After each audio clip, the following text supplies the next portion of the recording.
I Need My Monster by Amanda Noll.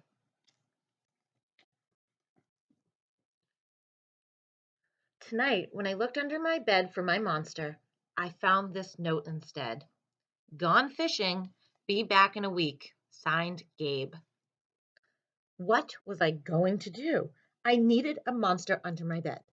How was I supposed to get to sleep if my monster was gone?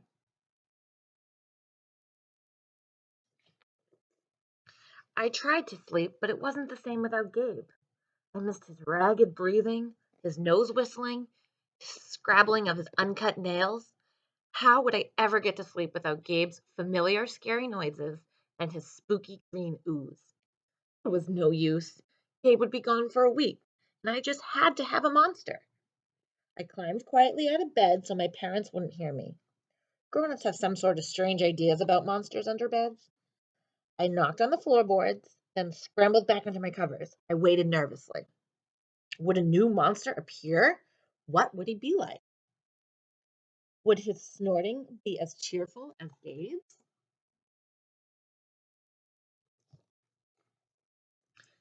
When I heard some creaking under my bed, I knew that the substitute monster had arrived.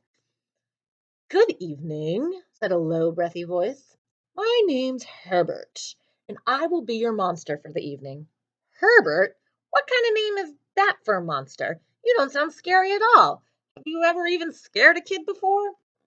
Well, no, but I have read all the best books on the topic. Do you have long teeth and scratchy claws? I asked. No, but I have an overbite, and I'm a mouth breather. Listen. Herbert's panting was kinda scary, but it wasn't enough for me. Herbert down there.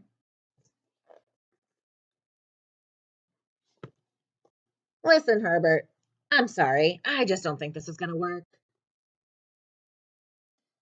It's nothing personal. I really need a monster with claws. Picky, picky, Herbert complained. As you wish. I'll go.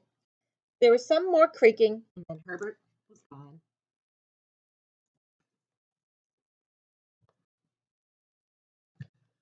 Some scratching warned me that a second monster had appeared.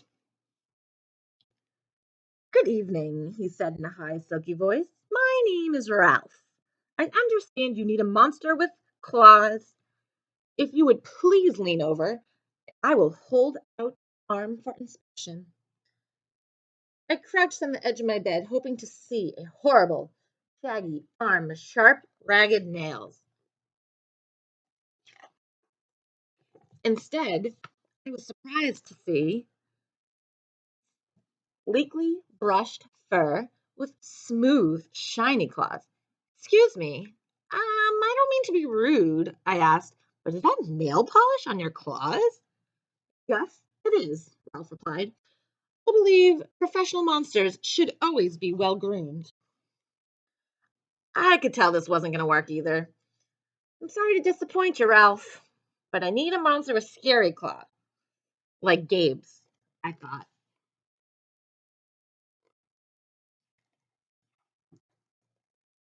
A minute later, a third voice came from under the bed and rasped, Check out these claws, kid. I gathered my courage and peered over the edge. These claws were impressive, jagged and dark and razor sharp. So far, so good. I was a little nervous. Can you stick out your tail? I whispered. Sure, but don't get scared.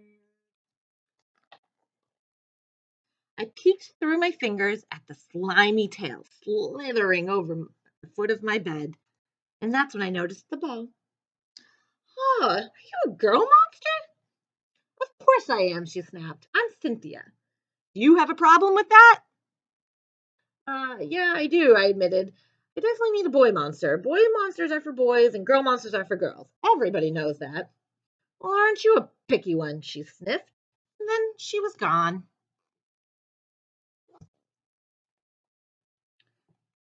Was I being too picky? No. I knew that my monster needed to be well clawed and menacing. The whole point of having a monster, after all, was to keep me in bed. imagining all the scary stuff that could happen if I got out.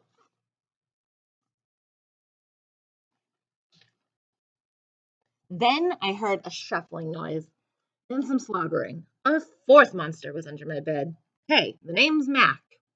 One look at his claws proved that Mac was a big, scruffy boy monster.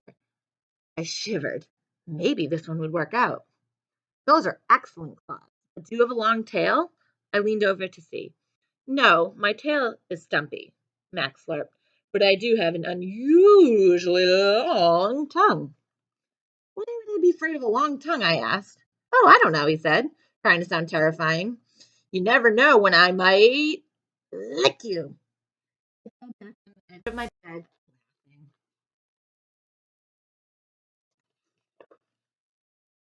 Well, if you're not even going to try to work with me, Mac whined. I held in my giggles.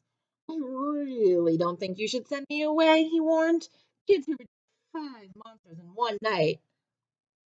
I did not reject 5 monsters tonight, I interrupted. My regular monster went fishing. Fishing, eh? Maybe he just left you because you were so picky. Fine, I'm out of here. But I wouldn't expect another monster tonight if I were you. How was I ever going to sleep without my monster?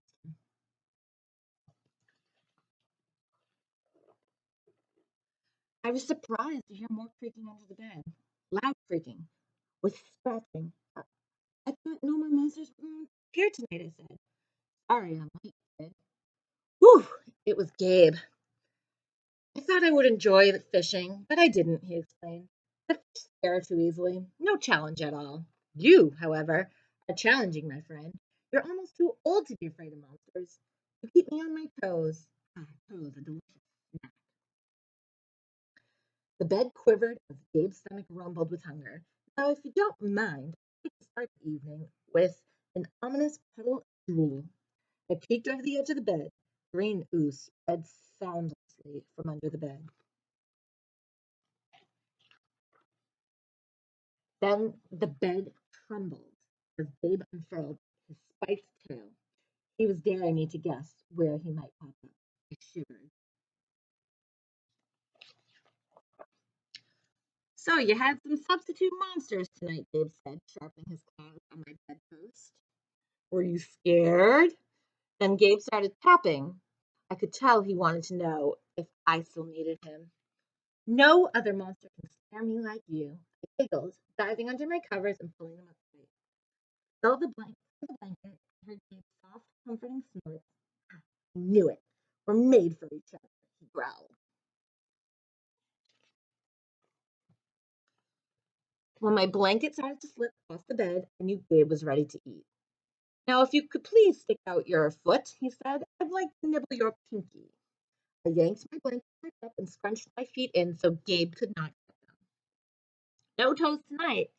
You can have this, I offered, pushing a pillow off the bed. I didn't even hear it hit the floor. Gabe was back. The ooze was perfect. Everything was back to normal. I shivered again. I'd be asleep in no time. The end.